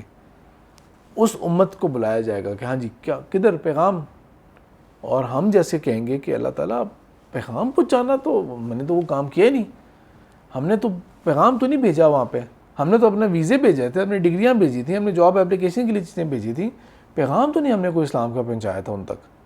ایسے تو کوئی چیز نہیں ہم نے پہنچائی تھی، بس ہم تو انجوائے کر رہے تھے ان کے بنائے ہوئے پروڈکٹس، ان کی بنائی ہوئی کمپنیز میں جاب کر کے انہی کے ہی ایک طرح کا غلام بن کے ہم تھے، اور ہم دل میں اس تسلی میں بیٹھے ہوئے تھے اللہ بس کیونکہ میں کلمہ گو تھا بائی ڈیفالٹ، تو لہٰذا میں تو جاؤں گا ہی جنت کے اندر، میں کلمہ گو تھا تو لہٰذا میں نے تو جنت میں جانا ہے، میرے اوپر تو کسی قسم کی کوئی پکڑ نہیں ہونی چاہیے. اس فولز پیراڈائز کے اندر ہم تھے، اس فولز پیراڈائز کے اندر تھے. اور کتنی قومیں ایسی ہوں گی آج کل کے حساب سے دیکھیں، کتنی قومیں ایسی ہوں گی جو اس وقت قیامت والے دن وہ گواہیاں دیں گی جو میرے خلاف جائے گی، آپ کے خلاف جائے گی. مثال کے طور پہ ہم نے چائنیز قوم تک کون سا پیغام پہنچایا اسلام کا؟ چائنا سے ہم لوگ سی پیک اور لون اور وہ پتہ نہیں کیا کیا تو لیے جا رہے ہیں ہم لوگ. ہمارے اسٹوڈنٹس بھی وہاں پہ جاتے ہیں ڈگریاں کرنے کے لیے، جو بھی ہم وہاں سے پاکستان سے زیادہ سستا ہو رہا ہے MBBS ادھر، چائنا ہمارے لیے اتنا فیسیلیٹیٹ کر رہا ہے.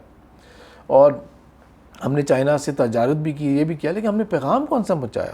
ہم کہتے ہیں پاک چین دوستی زندہ باد، اور ہم اس کی مثالیں دیتے ہیں کہ ہائر دین دا ہمالیاز ہے اور ڈیپر دین دی اوشنز ہے. یہ ہم مثالیں دیتے ہیں. کوئی ہمالیہ سے بھی اونچی ہے اور سمندر کی گہرائیوں سے بھی گہری دوستی ہے. دوستی کا یہ حق ہوتا ہے. کون سا پیغام پہنچایا ہم نے؟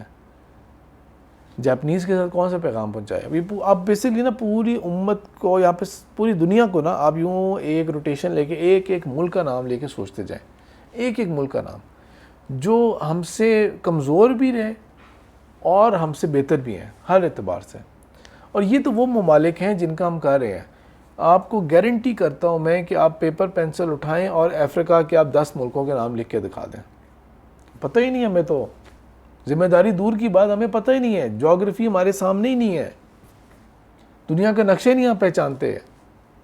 پوچھا جائے گا نا فلانی قوم جو ہے نا اس کے اوپر آپ کے اوپر ذمہ داری ہے کہ آپ نے اس فلانی قوم تک کرنا ہے. اس ملک کا نام یہ ہے. آپ کہیں گے ملک کا ادھر ہے، مجھے تو پتہ نہیں ہے. نقشے میں دیکھو کہاں ہے ملک. تو ہم تو نقشے میں ڈھونڈ ہی نہیں سکیں گے. ایسے ممالک ہیں. کون پیغام پہنچا رہا ہے اسلام کا وہاں تک؟ کیا پیغام پہنچ رہا ہے ادھر تک؟ تو یہ انڈرسٹینڈ کریں کس قدر غفلت کے اندر ہے میں اور آپ، اور کس قدر ڈینجرس ایج کے اوپر کھڑے ہوئے ہیں، اور کس تسلی میں بیٹھے ہوئے ہیں ہم لوگ. کس تسلی میں بیٹھے ہوئے ہیں کہ ہمارے لیے سب کچھ آل از ویل ہے. ان آیات کو اور ان حدیث کے بیک گراؤنڈ کے ساتھ اب ہم اس بات کو آگے لے کے چلتے ہیں. کیا پیغام پہنچانے کا حق صرف یہ ہوتا ہے کہ ہم کوئی لیکچرز دے دیں؟ کیا پیغام پہنچانے کا حق صرف یہ ہے کہ میں کوئی کانٹینٹ لکھ لوں، کوئی بک لکھ لوں، کوئی آرٹیکل لکھ لوں، کوئی ویڈیو کانٹینٹ بنا لوں میں کوئی؟ کیا یہ ہوتا ہے صرف؟ کیا اس سے حق ادا ہو جاتا ہے؟ ذمہ داری پوری ہو جاتی ہے؟ ابھی تو ہم یہ بھی نہیں کر رہے. سچی بات یہ ہے کہ ہم اس کا بھی حق نہیں ادا کر رہے. لیکن اگر یہ کر رہے ہوں فل اسٹریچ کے اندر ہم یہ کرنا شروع ہو جائیں تو کیا ہو جائے گا؟ سوائے لیکچرز دینے کے، کتابیں لکھنے کے، آرٹیکلز پبلش کرنے کے اور یوٹیوب کے اوپر ویڈیوز اپلوڈ کرنے کے یا انسٹا کے اوپر پوسٹ ڈالنے سے حق ادا ہو گیا. بس done all well. Example understand کر لیں گے آپ لوگ بہت جلدی. ڈاکٹر ذاکر نائک ایک بہت ٹپیکل ایگزامپل اور بڑی اچھی ایگزامپل دیا کرتے ہیں. وہی ایگزامپل یہ دیتے ہیں کہ لیٹ سپوز کہ BMW کار ہے یا مرسیڈیز ہے کار ہے، اور وہ بہت best top of the line car ہے، اس کے اندر سارے سیفٹی میئرز سب کچھ ہیں. اب اس کا جو ڈرائیور ہے، اگر ڈرائیور ہی فضول بٹھا دیں آپ اس کے اوپر اور وہ جا کے گاڑی کو زور سے کہیں مار دے، تو اس کے جتنے بھی اس کے فیچرز تھے، اس کا یہ تھا، اس کا وہ تھا، اس کے اندر یہ کمفرٹ ہے، اس کے اندر فلانا ہے، جو بھی ہے ایفیشنس ہے، جب ڈرائیور ہی فضول سا مل جائے گا اس کو اور وہ جا کے ایک بلنڈر کر دے گا تو الزام کس کے اوپر آئے گا؟ الزام تو سارا کا سارا الزام ڈرائیور کے اوپر آئے گا. اس کے اوپر تو کوئی الزام نہیں ہے، گاڑی کے اوپر تو کوئی الزام نہیں ہے. یہ ایگزامپل جو ہے نا، یہ اچھی ایگزامپل ہے. اور سچی بات کیا ہے؟ یہ مجبوری کی ایگزامپل ہے. ہم مجبور ہیں کہ ہم یہ ایگزامپل دیں گے کہ نہیں اسلام پرفیکٹ ہے، وہ تو مسلم بیڈ ڈرائیورز ہیں. ہم مجبور ہیں کہ ہم یہ ایگزامپل دیں گے. اس وقت تو ہال کے اندر تالیاں بج جاتی ہیں. لیکن سچی بات تو یہی ہے نا کہ ہمارے پاس کوئی ڈرائیور اچھا نہیں ہے دکھانے کے لیے. ہم صرف تھیوری کی حد تک بات کر رہے ہیں. میں نے پہلے بھی بات کیا ہوا ہے کہ ایسی بکس بھی ایگزسٹ کرتی ہیں جو اسلام کے ساتھ سمپیتھیٹک ہیں. لاس ہسٹری اور اس طرح کی بکس ایگزسٹ کرتی ہیں جو یہ کہتی ہیں اسلام نے بہت، یا اسلام نے ہمارے لیے کیا کیا تھا، تو وہ بہت ہائی لائٹ کرتے ہیں اسلام کی گولڈن ایج، اسلام نے یہ کیا، یورپ میں فلانی چیز جس کی وجہ سے اسلام نے یہ دیا. لیکن وہ سب باتوں پہ کہتے ہیں کہ اولڈ اینڈ گون، بس یہ ایک وقت تھا اور گزر گیا. اور اب یہ جو مسلمز رہ گئے ہیں نا، یہ بس وہ لوگ ہیں جو بس اس کی ایک سٹیمپ ہے پرانی تاریخ کی. تو یہ بھی ود ٹائم نکل آئیں گے اس فیز سے کہ ہاں وہ ایک وقت کی چیز تھی، وہ گزر گئی، ایکسپائر ہو گئی ہے. وہ فار آل ٹائمز نہیں تھا اسلام. اس میں آپ کو ایک اور بہت اچھی ایگزامپل دیتا ہوں. اس کو اگر آپ سرچ کریں گے یوٹیوب کے اوپر آپ کو بہت آرام سے یہ کلپ مل جائے گا. یہ اللہ کا شکر ہے کہ ہماری پاکستان کی جو کرکٹ ٹیم ہے، شکر اس بات کا نہیں کہ کھیل کیسے رہے، شکر اس بات کا ہے کہ ہماری کرکٹ ٹیم جو ہے وہ اس کا رجحان پچھلے کوئی تقریباً 20 سال سے نا دین کی طرف ہے، اسلام کی طرف ہے. یہ وہ کرکٹ ٹیم نہیں ہے جو کہ جسے میں اپنے بہت کم ایج کے اندر دیکھا کرتا تھا کہ اسکینڈل سے بھری ہوئی ہوتی تھی. ہمارے فاسٹ بالرز یا بیٹسمین بھی کھیلنے آ رہے ہیں، بال کرانے آ رہے ہیں تو سونے کی چین پہنی ہوگی انہوں نے، سارے بڑے فٹ تیار شار ہوئے ہوئے ہیں. کبھی کسی ڈرگ کے کیس کے اندر پکڑے گئے، کبھی کسی کے ساتھ سکینڈل کے اندر وہ کوئی چیز پکڑے گئے تھے. وہ پہلے کا دور، چاہے وہ جو ہماری ورلڈ کپ جیتنے والی ٹیم بھی کیوں نہیں تھی، وہ سارے پلیئرز جو تھے وہ اس دور کے. بعد میں ہوا کیا تھا ٹیم کے اندر، وہ ایک پلیئر کے ساتھ ایک حادثہ ہوا، سعید انور کے ساتھ حادثہ ہوا، پھر وہ دین کی طرف آئے اور پھر آہستہ سے کر کے وہ تمام پلیئرز کے اوپر وہ چیز الحمدللہ آتی رہی تھی. یہاں تک کہ یوسف یوحنا جو کرسچن بیٹسمین تھے وہ بھی پھر مسلمان ہو گئے تھے اور محمد یوسف ہو گئے تھے اور اچھے خاصی پرفارمنس دکھائی تھی. تو آپ کو ایک کلپ نظر آئے گا آن لائن, انضمام الحق کا ہے, ہمارے کیپٹن رہے میں ورلڈ کپ کے اندر 2007 کے اندر, اور ویسے بہت اچھے بیٹسمین بھی تھے. تو کلپ ان کا ہے انضمام الحق کا, اور وہ یہ کہہ رہے ہیں کہ ہمارا میچ تھا اور ہم نے یہ سوچا کہ رات کا ٹائم ہے نا, تو ہم لوگ ایسا کرتے ہیں کہ ہم لوگ برائن لارا کو, جو ویسٹ انڈیز کا ایک بہت زبردست بیٹسمین تھا, ہم اس کو ذرا بلاتے ہیں, دعوت دیتے ہیں نا. تو میں نے اور یوسف نے, انضمام الحق سنا رہے کہ میں نے اور محمد یوسف نے ان کو بلایا, اور ہم نے ان کو جب کھانے پہ بلایا تو ہم نے اسلام کی باتیں کی نا ان کے آگے. میرے اور آپ کے اوپر فرض ہے, آپ کے کولیگز ہیں, آپ کے دوست ہیں, آپ کے ساتھی ہیں, آپ نے ان کے ساتھ ڈگری پڑھی تھی, آپ نے ان کے ساتھ کوئی کسی بزنس پہ کام کیا تھا, کوئی جاب کی تھی, آپ کے اوپر لازم ہے کہ آپ نے ان تک اسلام کا پیغام پہنچانا ہے. اور چاہے آپ کے گھر میں ملازم ہے, کوئی کرسچن ملازم رکھا ہوا ہے آپ لوگوں نے, تو اس تک بھی اسلام کا پیغام پہنچانا ضروری ہوگا. کوئی آپ نے ڈرائیور رکھا ہوا ہے, کوئی باہر ایسا بندہ مالی رکھا ہوا ہے, تو اس تک بھی پیغام پہنچانا ضروری ہے. تو لہٰذا ہم نے برائن لارا کے آگے بات کی, اور وہ کہتے ہیں وہ خاموشی سے سنتا رہا اور ایگری کرتا رہا کہ باتیں بہت اچھی ہو رہی ہیں, بہت اچھی باتیں ہو رہی ہیں. اور ہم نے بھی ساری دعوت تبلیغ کی اچھی, دین کی اچھی باتیں بتائیں. کہتے ہیں اینڈ میں کھانا کھا لیا, اور جب وہ اپنے ہوٹل روم میں واپس جا رہا تھا اور محمد یوسف اس کے ساتھ تھا, تو وہ جاتے ہوئے کہتا ہے کہ باتیں جو بتائی ہیں نا, ویسے ایسے کبھی دیکھا نہیں ہے. ایسے مسلمان کہاں ہیں جو باتیں بتا رہے تھے تم, ایسے مسلمان کہاں ہیں, کبھی دیکھا نہیں ایسے. تم نے جتنی بھی باتیں بتائی ہیں, باتیں بڑی اچھی لگی, لیکن کبھی دیکھا نہیں ایسا, ہوتے ہوئے کبھی نہیں دیکھا ایسے. اب آپ یہ بات بتائیں کہ قیامت والے دن اللہ کرے کہ وہ اسلام قبول کر لے, لیکن اگزامپل میں دے رہا ہوں کہ قیامت والے دن جب اللہ تعالیٰ اس کو اٹھائیں گے اور اس سے کہیں گے کہ ہاں جی تم تک پیغام پہنچا تھا کہ نہیں پہنچا تھا, وہ کتنا جسٹیفائیڈ ہوگا اپنی اس بات میں, وہ اپنی اس بات میں کتنا جسٹیفائیڈ ہوگا یہ کہنا. وہ اللہ بہتر جانتے ہیں, ظاہری بات ہے, انجام اللہ تعالیٰ جانتے ہیں کہ اللہ تعالیٰ نے کیا کرنا ہے بالآخر. لیکن اگر اسی کیفیت میں انجام ہوتا ہے تو بظاہر ہمیں یہ لگتا ہے کہ اللہ تعالیٰ جب اس سے پوچھیں گے تو وہ یہ کہہ سکتا ہے کہ اللہ یس پیغام پہنچا تھا. اسپیشلی وہ ایک رات کو ان دو نے تو ضرور پیغام پہنچانے کی کوشش کی تھی, لیکن میرا اگلا جو سوال تھا اس کا کوئی جواب نہیں مجھے مل سکا. کیسے ہوا تو نہیں, کبھی دیکھا تو نہیں, یہ ساری باتیں بتا رہے ہو, سچ بولنا چاہیے, مسلمان سچ بولتا ہے, مسلمان دھوکہ نہیں دیتا, مسلمان یہ کرتا ہے, فرائض کی ادائیگی کرتا ہے, انوائرمنٹ کا خیال رکھتا ہے, اینیمل رائٹس اسلام کے اندر اتنے زیادہ ہیں, اسلام کے اندر جو غریب ہیں ان کے لیے کیا ہے, زکوٰۃ کا نظام ہے. دیکھا نہیں کبھی ایسے, وہ ہوا نہیں, پتہ نہیں. تو بظاہر تو مجھے یہ لگ رہا ہے کہ وہ اپنے کلیم کے اندر بہت جسٹیفائیڈ ہوگا, اور پکڑ آنی ہے ان سب کے اوپر جہاں پہ وہ کہہ رہا تھا کہ یہ تھے سارے مسلمان, میں نے تو کبھی نہیں ایسا کوئی بندہ دیکھا آج تک. یہاں پہ آئے گی وہ پکڑ, ضرور وہ پکڑ آئے گی. اور یہاں سے میں اگلے نیکسٹ گیئر کے اوپر جاتا ہوں, اور وہ یہ ہے کہ اصل بات یہ ہے, حقیقت بات یہ ہے کہ میرے اور آپ کا نجات ہے نا, وہ اس صورت ہی ہوگی, صرف اس صورت ہوگی جب ہم باتیں نہیں کریں گے جو اسلام چاہتا ہے, جیسی اسلام سوسائٹی بنانا چاہتا ہے, جیسے اسلام حقوق چاہتا ہے, وہ ہم کر کے نہیں دکھا دیتے. جس طرح اللہ نے مجھے اور آپ کو کتاب نہیں دے دی صرف کہ یہ کتاب اللہ ہے, اس کے مطابق زندگی گزارو گے تو کامیاب ہو ورنہ گمراہ ہو, ساری آیات سیم ہو.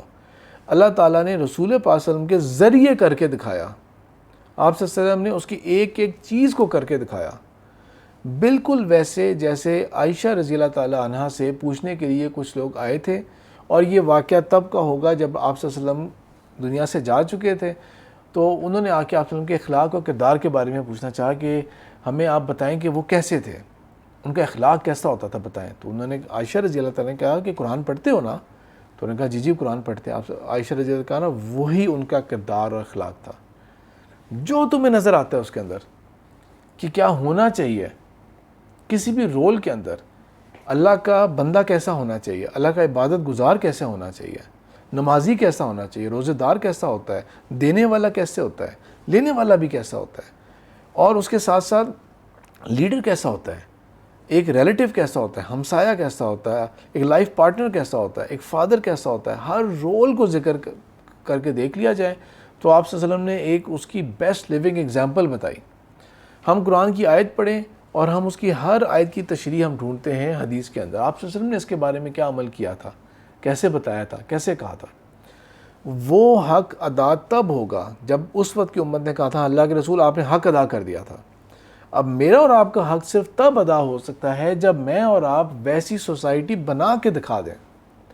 یہ سوسائٹی ہے، اسلامک سوسائٹی یہ ہوتی ہے۔ اللہ کے رسول صلی اللہ علیہ وسلم کی زندگی کتنی لمبی ہے، کتنی لمبی زندگی تھی، لیکن آپ صلی اللہ علیہ وسلم کے اقوال جو ہے نا، ہم کہہ دیتے ہیں صحیح بخاری کے اندر 7,500 حدیثیں ہیں، لیکن ایکچولی وہ بہت ساری حدیثیں نا ڈفرینٹ راویوں کی اور کچھ اوور لیپنگ ہوتی ہیں۔ اگر ہم ان کو سمرائز کر دیں نا تو وہ 2,500 بنیں گی، صحیح مسلم کی بھی اتنی بن جائیں گی۔ مسند احمد سب سے بڑی کتاب ہے حدیث کی، 27,000 کے قریب حدیثیں ہیں اس کے اندر بھی اس طرح ریپیٹیشن ہیں بہت ساری۔ تو صرف چند ہزار کی بات جائے گی جو یونیک حدیث ہوں گی، چند ہزار کی بات جائے گی، اور اس کے اندر بھی اگر آپ دیکھیں گے نا تو اقوال آپ صلی اللہ علیہ وسلم کے بہت زیادہ نہیں ہوں گے، اور نہ ہی کوئی بہت لمبے خطبے ہوں گے، بلکہ چھوٹی چھوٹی مختصر باتیں ہوں گی۔ اصل کام آپ صلی اللہ علیہ وسلم نے تھا جو کر کے دکھایا اور ویسی سوسائٹی بنا کے دکھائی۔ اور اس میں سب سے خوبصورت اگزامپل جو ہے وہ کیا تھی، جب سیرہ کے اندر ہم نے پڑھا تھا کہ یمامہ کا ایک سردار تھا، وہ پکڑا گیا تھا۔ جب صحابہ نہیں جانتے تھے کہ ہم نے کس کو پکڑا ہے، یہ وہ وقت تھا جو حالت جنگ تھی مسلمانوں کی مدینہ کی اور مکہ کے ساتھ۔ تو اس وقت انہوں نے ایک ایکسپیڈیشن پہ بھیجا تھا اور اس نے مسلمان نہیں جانتے ہم نے کس کو پکڑا ہے۔ بعد میں پتہ لگا کہ یمامہ کا سردار ہے، اور اس کو پکڑ کے جب لائے تھے تو اس نے آپ صلی اللہ علیہ وسلم کے پاس، اب اس کی میٹنگ ہو رہی ہے آپ صلی اللہ علیہ وسلم کے ساتھ، اور آپ صلی اللہ علیہ وسلم نے کہہ دیا اس کو مسجد کے ستون سے باندھ دو، ذرا مسجد کے سائڈ پہ اس کو باندھ دو۔ اور آپ صلی اللہ علیہ وسلم نے آ کے اس سے بات کی تھی کہ تم کیا امید رکھتے ہو؟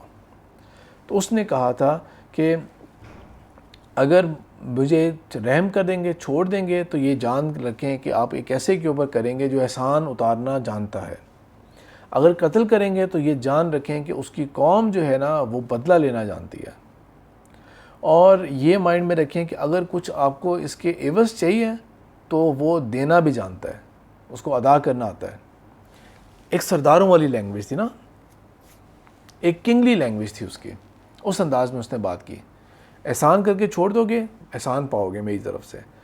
کوئی مال تمہیں چاہیے، ادا کرنے کی طاقت رکھتا ہوں میں۔ قتل کر دو گے تو یہ جان رکھو کہ میں اتنا پاپولر ہوں کہ میری قوم بدلہ لے گی آ کے۔ اور آپ صلی اللہ علیہ وسلم نے خاموشی دکھائی، واپس چلے گئے۔ پورا دن اس کو ادھر رہنے دیا مسجد میں۔ اس مسجد میں اس نے کیا دیکھا، کبھی لوگ نماز پڑھنے آ رہے ہیں، کبھی کوئی غریب آ رہا ہے، کوئی باہر سے سائل آ رہا ہے، آپ صلی اللہ علیہ وسلم کو واز کر رہے ہیں، بیان کر رہے ہیں، بچے کیسے پیش آ رہے ہیں، عورتوں کے ساتھ کیسا بھی، وہ سارا کچھ اس نے سنا ہوا تھا کہ اسلام یہ ایکسٹریمسٹ سوسائٹی ہے، یہ ہے، وہ ہے، وہ اس نے سارا آبزرو کیا۔ آپ صلی اللہ علیہ وسلم نے اگلے دن سوال پوچھا، سیم جواب، اس سے اگلے دن سوال پوچھا، بلکہ صرف یہ کہہ دیا صحابہ کو اس کو کھول دو، اور اس سے کہہ دو وہ جا سکتے ہیں، وہ جا سکتے ہیں۔ تب آ کے کہا تھا کہ اللہ کی قسم میرے لیے اس دین سے، اسلام کے نام سے زیادہ جو ہے نا مجھے نفرت اور کسی وے آف لائف سے نہیں تھی، کسی دین سے، کسی وے آف لائف سے، طرز زندگی سے مجھے اس سے زیادہ نفرت نہیں تھی۔ لیکن اب میں یہ کہہ سکتا ہوں کہ مجھے اس سے زیادہ محبت اور کسی اور طرز زندگی سے نہیں ہے۔ مجھے اس شہر سے زیادہ، اللہ کی قسم، اس سے پہلے کبھی کسی چیز سے اتنی نفرت نہیں تھی۔ مجھے تھا میں ادھر کبھی نہ ہوں، میرا کبھی یہاں پہ واسطہ نہ پڑے، مجھے اتنی نفرت تھی اس شہر کے نام سے ہی۔ لیکن اب اللہ کی قسم مجھے اس شہر سے سب سے زیادہ پیار ہے۔ اور آخر میں کہا کہ مجھے آپ کے نام سے اور آپ کے چہرے سے اتنی نفرت تھی، لیکن اللہ کی قسم اب میرے لیے سب سے زیادہ محبوب چہرہ ہی آپ کا چہرہ ہے، سب سے زیادہ میرے لیے پیار والا نام آپ کا نام ہے۔ یہ واقعہ آگے بھی کنٹینیو ہوتا ہے، لیکن یہ واقعہ تھا، دیکھیں، یہ آپ صلی اللہ علیہ وسلم نے یہ نہیں کہہ دیا یہ کتاب پڑھ لو، یہ یوٹیوب کے اوپر لیکچر دیکھو، آپ صلی اللہ علیہ وسلم نے اس کو صرف دیکھنے دیا۔ یہ وہ بندہ ہے جو پروپیگنڈا کے اندر اس کا دماغ بھر چکا ہے اس کا دماغ۔ اس کے لیے آپ صلی اللہ علیہ وسلم نے کچھ فیک نہیں کیا، جسٹ اس کو الاؤ کیا کہ آ کے وٹنس کر کے دیکھ لو، آ کے وٹنس کر کے دیکھ لو، دیٹ از گڈ انف، بس یہ کافی ہوگا۔ اور واقعی وہ کافی تھا۔ بجائے باتیں کرنے کے نا کہ اسلام عورتوں کو یہ حقوق دیتا ہے، وہ حق دے کے دکھائیں۔ فیمنزم ایک قدم بھی نہیں جم سکے گا یہاں پر ہماری سوسائٹی میں اگر ہم اسلام کے مطابق سب کچھ کر کے دکھا رہے ہوتے ہیں۔ یس ہمارے کلچرل پرابلمس، ہمارے ریلیجن کی غلط انڈرسٹینڈنگ کے اوپر ہم نے پتہ نہیں کیا کیا چیزیں تھوپی ہوئی ہیں اور اس کے اوپر ہم لوگ چل رہے ہیں، جس کی وجہ سے یہ چیز نظر آ رہی ہے کہ ہم لوگ جو ہے نا وہ جتنے مرضی واز دیتے رہیں کہ عورتیں یہ ہیں، عورتیں وہ ہیں. نہیں، عورتیں انفارچونیٹ بات ہے کہ ہم واقعی اس سب چیزوں کے ہم لوگ قصوروار ہیں جو ہمارے اوپر الزام لگ رہا ہوتا ہے.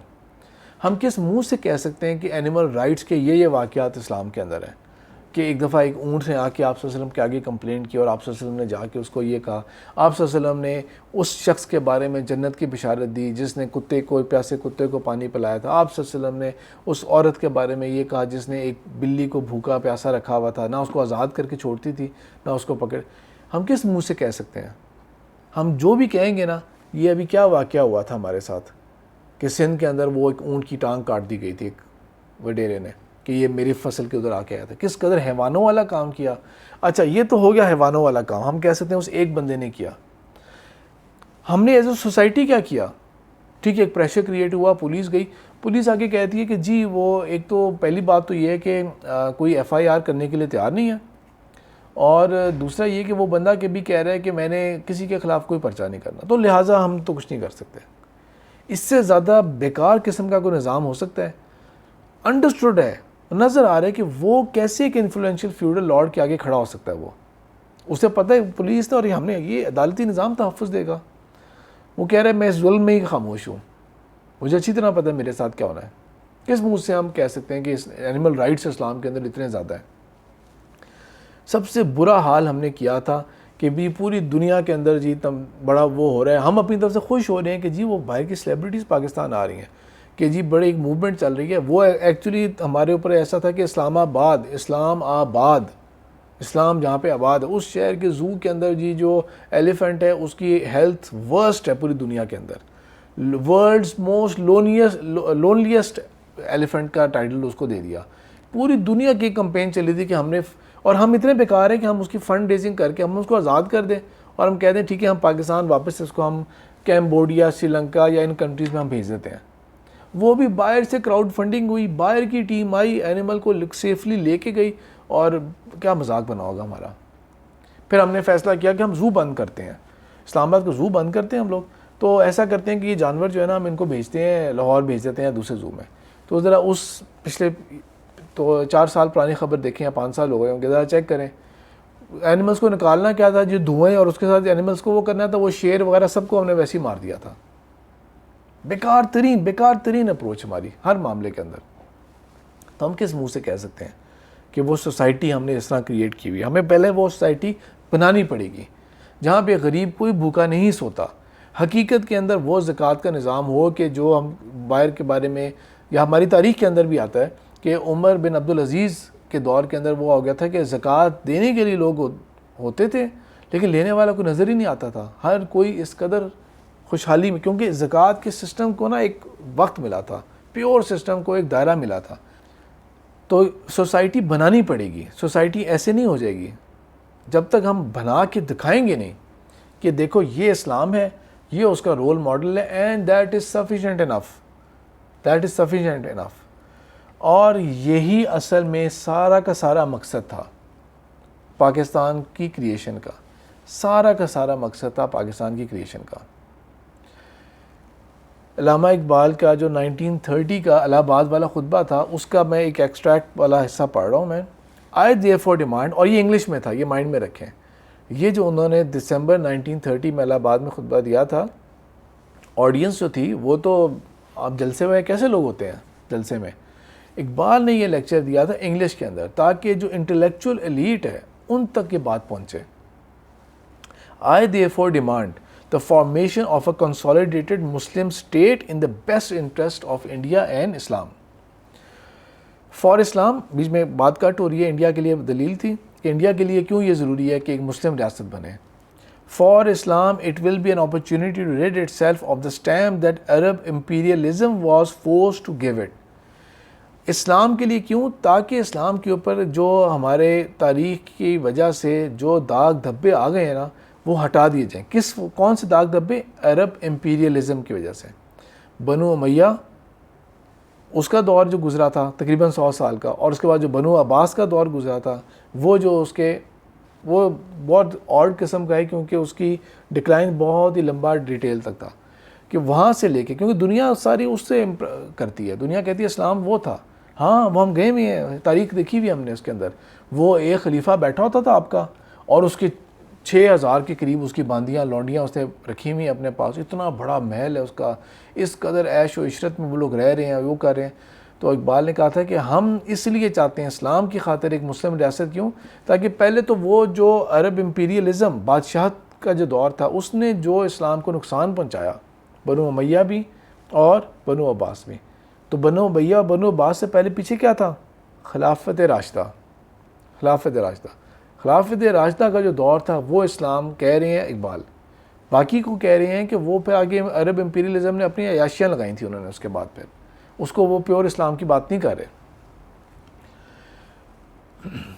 ٹو موبلائز اٹس لاز، تاکہ اسلام کے جو اصل قوانین ہیں نا ان کو ہم صحیح میں حرکت میں چلائیں، اس کی خیر و برکت پھیلے۔ پھر اٹس ایجوکیشن، اسلام کی جو ایجوکیشن سسٹم اور اسلام کی جو تعلیمات ہیں ان کو، اٹس کلچر، جو ہماری ثقافت ہے، and bring them into closer contact with its own spiritual original spirit and the spirit of the modern Times.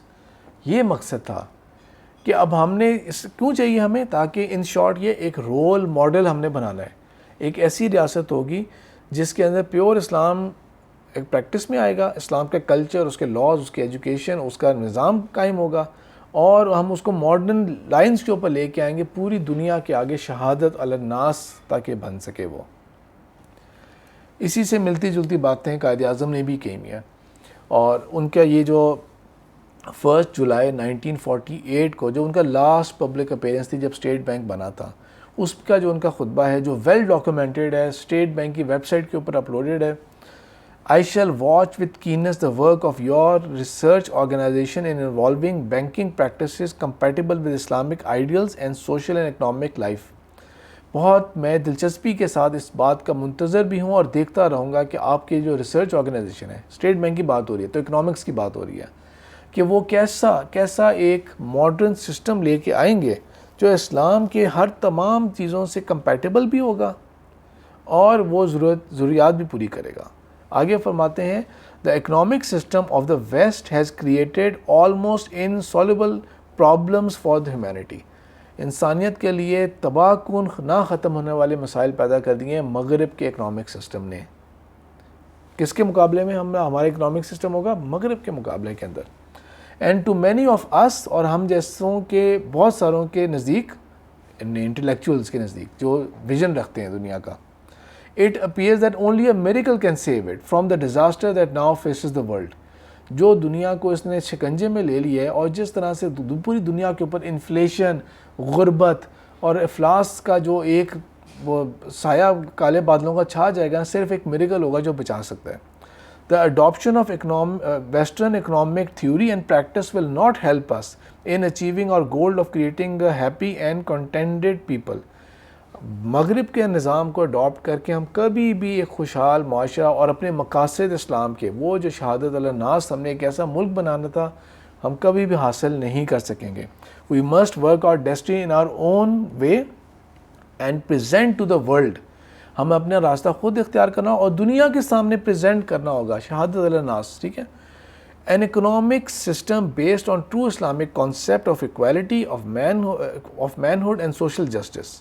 We will thereby be fulfilling our mission as Muslims۔ یہ کیا تو ہم اپنی ذمہ داری بحیثیت مسلمان ادا کرنے میں کامیاب ہوں گے۔ صاف انڈرسٹینڈ کریں آپ لوگ کس کانٹیکس میں بات ہو رہی ہے، یہ کہ ہم اللہ کے آگے اس کو اپنے جو ذمہ داری ہے نا وہ پوری ہوں گے۔ اللہ تعالیٰ ہم نے پیغام پہنچا دیا تھا کہ واقعی اسلام کا جو نظام ہے وہ دنیا کا جسٹ ترین نظام ہے۔ And giving humanity the message of peace, Islam which alone can save and secure the welfare, happiness and prosperity of mankind۔ یہ قائد اعظم نے یہ کہا تھا، یہ مقصد تھا پاکستان حاصل کرنے کا۔ اس لیے نہیں تھا پاکستان کا کہ سب سے اونچا جھنڈا ہمارا رہے، یا یہ کہ چاند میری زمین پھول میرا وطن، یہ نہیں، یہ اس طرح کے ملی نغموں کے لیے نہیں ہم نے پاکستان بنایا تھا، یا یہ کہ ہم ورلڈ کپ جیت لیں گے، ہم یہ کر لیں گے۔ پاکستان بنا تھا دنیا کے آگے اسلام کا اصل چہرہ دکھانے کے لیے، لیکن ہم نے کون سا چہرہ دکھایا دنیا کو؟ ہم نے کیسا چہرہ دکھایا دنیا کو؟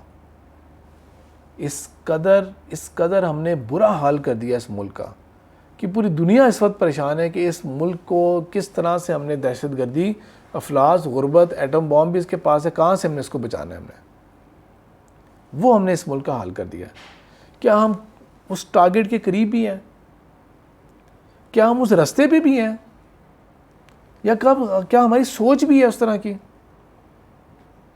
سب کا جواب اٹرلی نو کے اندر ہے۔ ہرگز ہمارے ایسے نہ سوچ ہے نہ کچھ ہے۔ قائد اعظم نے اور اقبال نے ایک زبردست تھیسس پیش کیا تھا، میں آخری لمٹ تک جو ہے نا اس تھیسس کے ساتھ وہ کنونسڈ ہوں کہ یہ بالکل ٹھیک تھیسس پیش کیا تھا، لیکن ہم نے رسوا کیا ہے اس آئیڈیا کو، اور ہم نے بالکل اٹرلی ہم نے فیل کیا۔ ہم ایز امت بھی فیلئر ہیں اور ہم اس ملک کے ساتھ بھی ٹوٹل فیلئر ہیں۔ جسٹ امیجن کر کے دیکھیں، اگر ہم نے باقی اسلام کے مطابق اس کو بنایا ہوتا، اسلام کے مطابق بنایا ہوتا، ہم کہتے دیکھو تمہاری سوسائٹی کے اندر، چھوٹی ایگزامپلس لیں گے، بہت بڑی ایگزامپل نہیں لیں گے، تمہاری سوسائٹی کے اندر دیکھو کیا مسئلہ ہے، جس گھر میں بیٹیاں پیدا ہو جاتی ہیں وہ بندہ کتنا پریشان ہوتا ہے، وہ اولاد پہ اولاد کرنے کی کوشش کرتے ہیں کہ بیٹا کہیں سے پیدا ہو جائے، کیونکہ انہیں پتہ ہے کہ اب بیٹیاں تو نہیں، اور جہاں انہوں نے چلے جانا ہے بیٹا تو کوئی ہے نہیں ہمارا، اور اس کے ساتھ ساتھ اتنا بوجھ ہے سوسائٹی کا، کس قدر وہ فکر میں رہتا ہے ایک عام غریب آدمی کا، نارمل ایک مڈل کلاس بھی، کہ بیٹی کا رشتہ کہاں پہ ہوگا، جہیز کہاں سے میں نے بنانا ہے، میرے پاس اتنے بچے، میں نے اتنا کچھ اس کے لیے بنا کے رکھنا ہے۔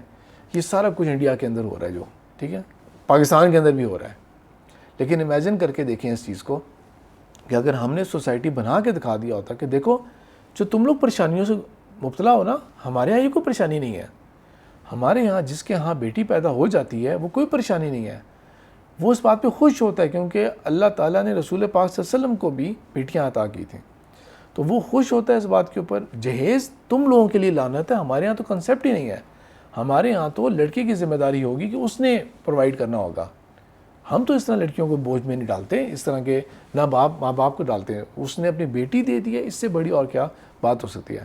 لیکن کیا ہم یہ کہہ سکتے ہیں کہ ہمارے علاقے کے اندر عورتیں سب سے زیادہ محفوظ ہیں، دا سیفسٹ سوسائٹی ہے عورتوں کے لیے؟ جاؤ رات کے 10 بجے بھی گھوم پھر لو کہیں پہ، کوئی مجال ہے کوئی کچھ کہے گا؟ کہہ سکتے ہیں ہم لوگ؟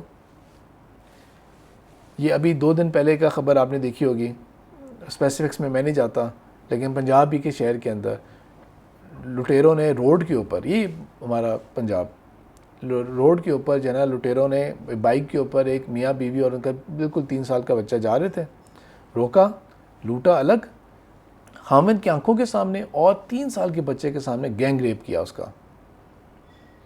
اچھا یہ تو ہو گیا ظلم، ہم کہہ سکتے ہیں کہ 3-4 فضول گھٹیا لوگ تھے۔ اس کے بعد کیا ہوا؟ وہ لوگ پہنچتے ہیں پولیس اسٹیشن جا کے کہتے ہیں، اور پولیس والے کہتے ہیں نہیں یہ تو ہماری ڈیورسٹکشن میں نہیں آتا، یہ اس کے تھانے میں آتا ہے۔ وہ ادھر جاتے ہیں، وہ تھانے والے کہتے ہیں نہیں یہ تو فلانی روڈ کے اوپر ہے، نیا قانون آ گیا، یہ ہمارے اس میں نہیں آتا، آپ مین روڈ کے اوپر تھے، اس کے قانون فرق ہو گئے ہیں۔ یہ بیکار ترین ہم نے ملک بنا دیا ہے اس کو۔ قائد اعظم کے جو بہت مشہور ایک تقریر ہے، جو خاص طور پہ جو سیکولر مائنڈڈ لوگ ہیں وہ ایک ہی تقریر کو بہت زیادہ اس کے اوپر شور مچاتے ہیں، بہت خوش ہوتے ہیں، کیونکہ ان کے اتنے ہزاروں جو ان کے بیانات ہیں موقعوں کے اوپر، انہوں نے کیا کیا کہا تھا، ان کو وہاں سے تو کوئی سبجیکٹ میٹر نہیں ملتا، ان کو اس تقریر کے اندر تھوڑا سا سبجیکٹ میٹر مل جاتا ہے، تو اس لیے وہ اس بات کو بہت زیادہ ہائی لائٹ کرتے ہیں۔ حالانکہ اس تقریر کا اپنا بھی ایک جواب ہے، میرا بھی ایک لیکچر ہے قائد اعظم کی لائف کے اوپر، کافی لمبا لیکچر ہے، اس کے اندر بھی میں نے اس کو ٹچ کیا ہوا ہے۔ اس کا صرف لاسٹ کنکلوڈنگ سینٹینس میں پڑھوں گا۔ I shall always be guided by the principles of justice and fair play without any as input in the political language, prejudice or ill will. In other words, partially or favoritism. My guiding principle will be justice and complete impartiality. And I am sure that with your support and cooperation, I can look forward to Pakistan becoming one of the greatest nations of the world. لیکن ہم نے کیا بنایا ہے اس کو؟ آپ اس وقت Google کے اوپر ٹائپ کر کے دیکھیں worst nations of the world, worst countries of the world, ذرا سرچ کر کے دیکھیں۔ اور یہ جتنے بھی ہمارے لیڈرز گزرے ہیں یہ سب کی کولیکٹیو میٹر ہے، یہ سب کا یہ کولیکٹیو میٹر ہے۔ خواب یہ ابھی بھی ٹھیک تھا، لیکن انفارچونیٹ بات یہ ہے کہ ہم نے اس کا بالکل کام خراب کر دیا۔ تھیسس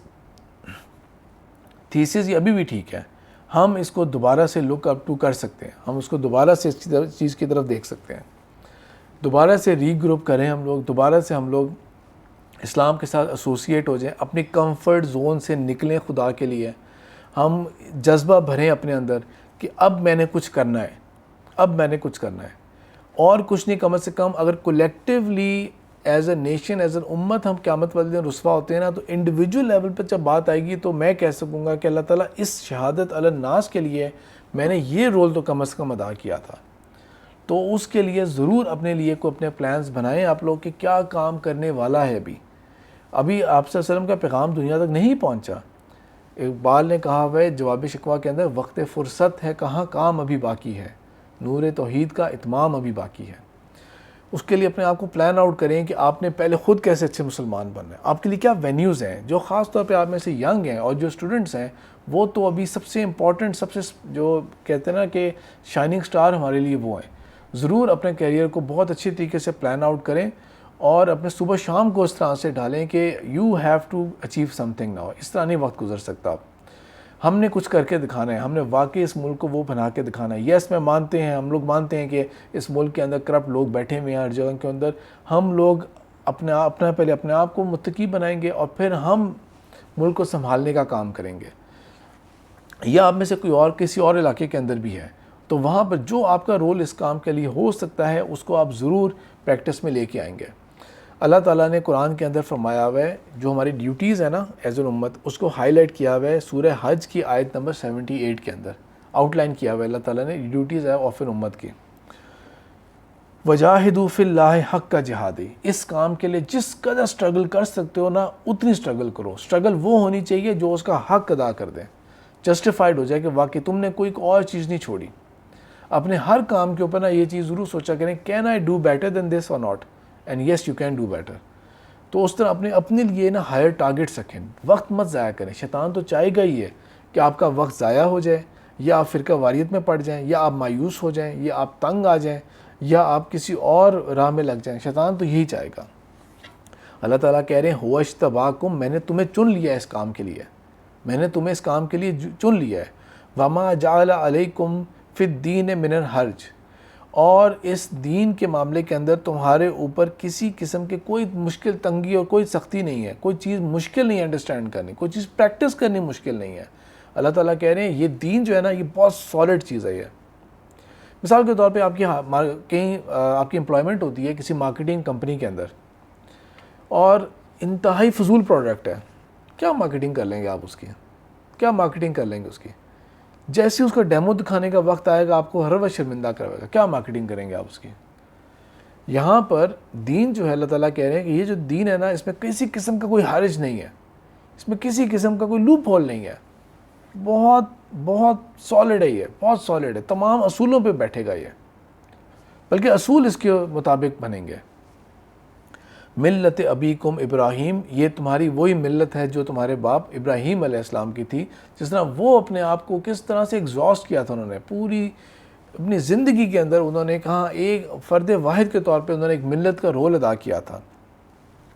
ہوا سماکم المسلمین، اللہ تعالیٰ کہتے ہیں میں نے تمہارا نام مسلمان رکھا ہے، کسی فرقے کے ساتھ ایسوسیٹ نہیں کیا، تمہارا نام میں نے مسلمان رکھا ہے، من قبل، یہی نام پہلے بھی تھا، وفی حاذا، اور اس لاسٹ فارم کے اندر بھی یہی نام ہے۔ آگے اللہ تعالیٰ بتا رہے ہیں کیونکہ آؤٹ لائن سیم آیت چل رہی ہے، لیکون الرسول شہیدن علیکم، کیونکہ تمہارے خلاف رسول نے کھڑے ہونا ہے گواہ کے طور کے اوپر، وَتَكُونُوا شُهَدَاءَ عَلَى النَّاسِ، اور تم نے لوگوں کے خلاف کھڑے ہونا ہے قیامت والے دن، فَأَقِيمُوا الصَّلَاةَ، تو نماز قائم رکھو، وَآتُوا الزَّكَاةَ، اور زکوٰۃ دو، وَاعْتَصِمُوا بِاللَّهِ، اور اللہ کے ساتھ مضبوطی سے جڑے رہو، ہوا مولاکم، وہی تو ہے تمہارا مددگار، فنعم المولا ونعم النصیر، کیا ہی زبردست گارڈین ہے اللہ تعالیٰ تمہارے لیے، اور کیا ہی زبردست تو اللہ تعالیٰ تمہارے لیے مددگار ہے۔ یہ جو ہے سارا موضوع ہو گیا ہمارا کمپلیٹ یہاں پہ کہ کیا ہمارے اوپر ذمہ داری ہے ایک امتی کے طور کے اوپر کہ ہمیں گواہی دینی ہے قیامت والے دن۔ یہاں پر ہم ٹاپک کو کنکلوڈ کرتے ہیں۔ سبحانک اللہم و بحمدک، نشہد ان لا الہ الا انت، نستغفرک و نتوب الیک۔